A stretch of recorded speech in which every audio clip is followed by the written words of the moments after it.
السلام عليكم ورحمة الله وبركاته. معكم محمد الشرنوبي. هشرح لكم النهاردة ازاي نعلي صوت سماعات الهاند فري بتاعة الموبايل. اول حاجة هنفتح الدايلر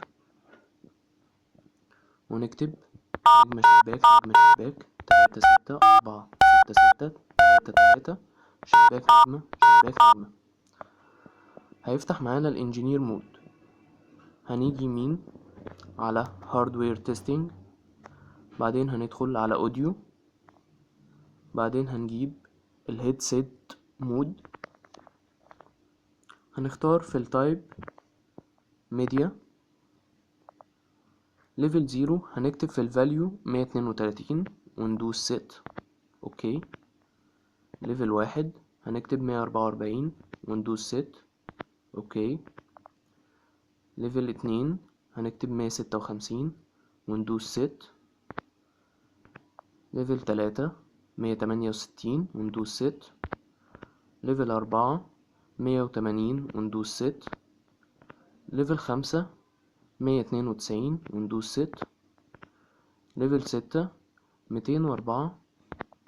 ليفل 7 212. ليفل 8 220.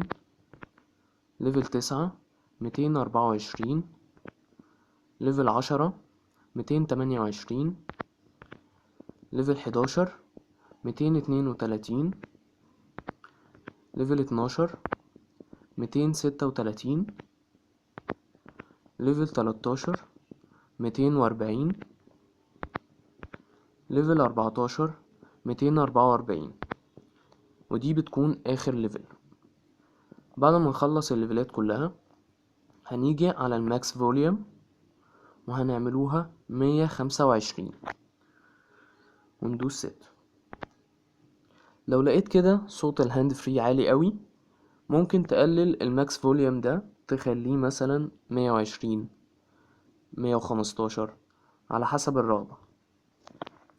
وبكده صوت السماعات الهاند فري هتكون اختلفت جدا معانا.